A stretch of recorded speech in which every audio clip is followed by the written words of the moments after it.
Hi, my name is Alejandra de la Fuente Vilar. My presentation is entitled Strategies to Report or Withhold Information in an Online Interview. It's research funded by CREST that I've conducted with Lorraine Hope, Feni Kontogianni, Simon Oleszkiewicz.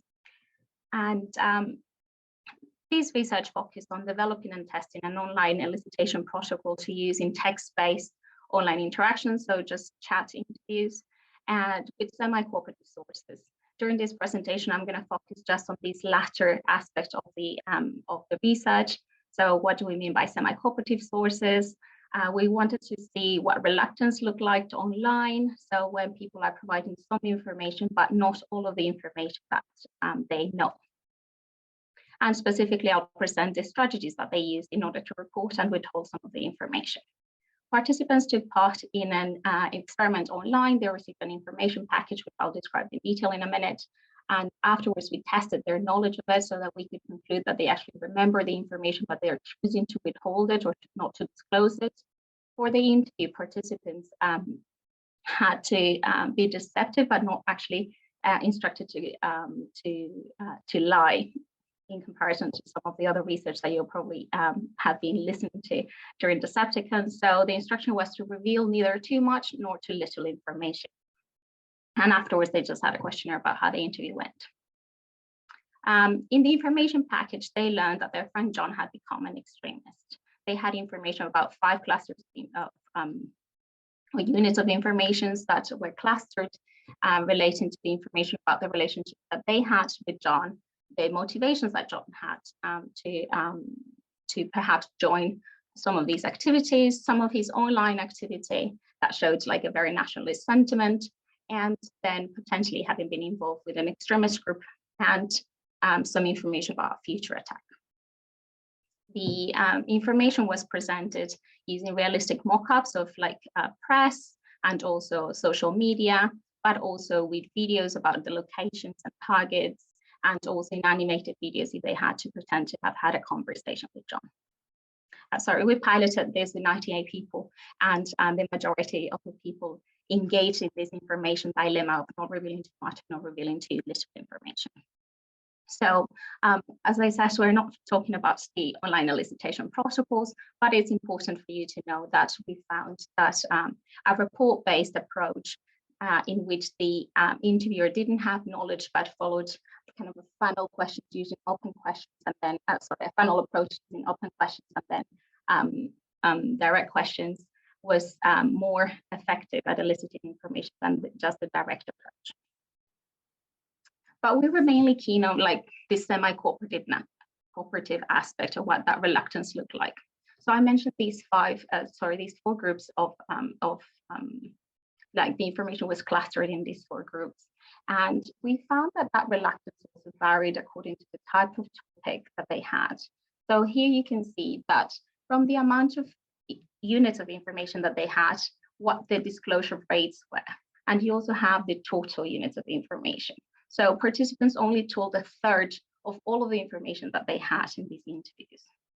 How did they do that? It was basically what we wondered. And so we looked at face-to-face interviews, the strategies that that people use not to disclose information are basically to provide some information. So you have reduced elicitation, but not too reduced that it can create suspicion, but also not so fabricated that it affects accuracy or that people can get caught lying.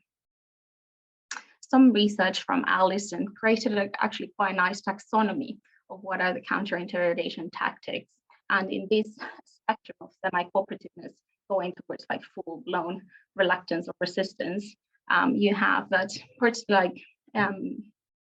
that interviewees engage in some communication with the interviewer and provide some responses, but just not providing valid intelligence. Some other people just take turns and actually do provide, so it's like they engage in the take turn in act during the interview and provide some information, but it's very limited. Some others just withdrawn from the interview and don't engage with the interviewer, or they're actively trying to avoid providing information, and they use different strategies for this. And they may even retract some of the information that they disclose. So Alison provided this taxonomy and found these specific techniques. But these were all face-to-face interviews, and we decided to see which ones mapped out in an online chat interview. We found that some do, but some don't. And I'm going to talk about all of them, but basically in the verbal strategies, you find that interviews for unrelated topics, they provide information that is known to the interviewer. They provide some naive information or just the same information over and over, or just very vague answers providing incomplete information. And they also use some minimization pleas. I'll talk about them more in a second because that was the highest prevalent one in our sample. When they're trying to just take turns and reply to the interviewer, they may just use yes, no answers or claim lack of memory, say, I don't know, or I don't remember. Some people are just silent, or they use active avoidance by using humor or just responding every now and then, challenging the question or challenging the interviewer, denying that they know some information that we actually knew was true, fabricating information that wasn't present, or use handicapping excuses. I'll also go more into detail into those ones because we had a high prevalence, but we did not have any people using retraction strategies.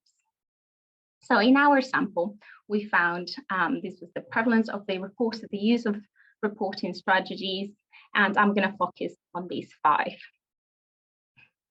So the pleas, they have this emotional angle to them, and they tried, basically participants tried to decrease John's responsibility, so they tried to cover up for their friend.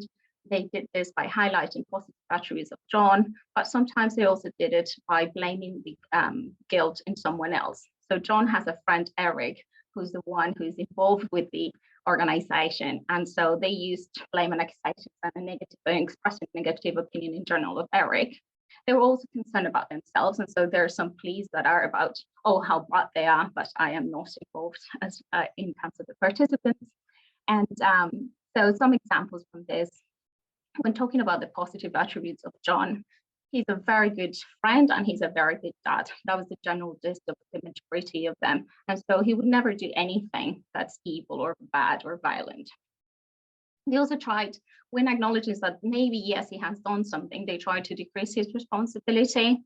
So the fact that he was part of anti-immigration social campaigns or even actual protests, they blame it on the fact that everyone does it, or he does it because he wants to be part of the group, or he just really doesn't understand it and doesn't really know what's going on. On a different angle, some of the responses when providing information and engaging and trying to appear cooperative, they would provide some information, but this information would be, like the nature of it would be naive and non-incriminatory. When talking about John, they would only just focus on good things about their relationship from the past and not the present of John involved in his investigation. Most of the answers when talking about incriminatory details, they would provide some information, but they would be very vague responses. So for instance, when talking about their activities, like joining a group in which they discuss alternative facts, like, oh yeah, we go to a group that discusses global politics. When talking about the actual activities that are conducted by the nationalist extremist group, it's like, oh, some blades were mentioned, when in fact blades are put under this sticker in order for people to hurt themselves when trying to remove the stickers. When talking about a specific target attack, oh yeah, maybe they're in a big city. And so it's not really valuable intelligence. Claiming lack of knowledge was also a big one. So I don't know, I'm not sure. Maybe Manchester, like I have no idea what you're talking about, trying to dismiss the questions as well. And this sometimes came together in order to get more cooperative by giving an argument as to why they don't have that knowledge. So I don't know what John is doing in social media because I don't have the time to see what other people do in social media. Or I don't know that, I'm not privy to that because John didn't tell me. Otherwise, I would tell you it's implicit bit.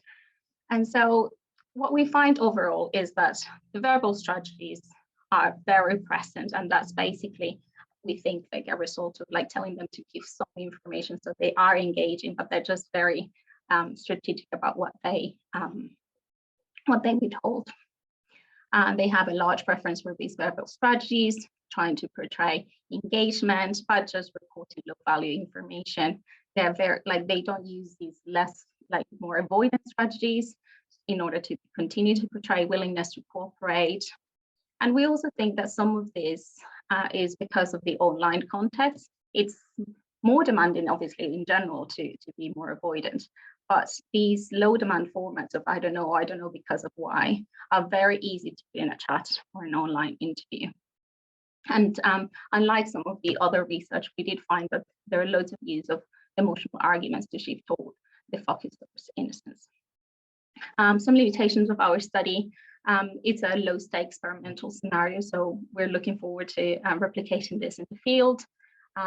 And the main thing is, now that we can have an idea of what reluctance looks like online, what can we do in order to reduce the use of those specific techniques? And we're also interested moving forward to see if there are any cultural differences in the use of these strategies. Thank you very much for your attention.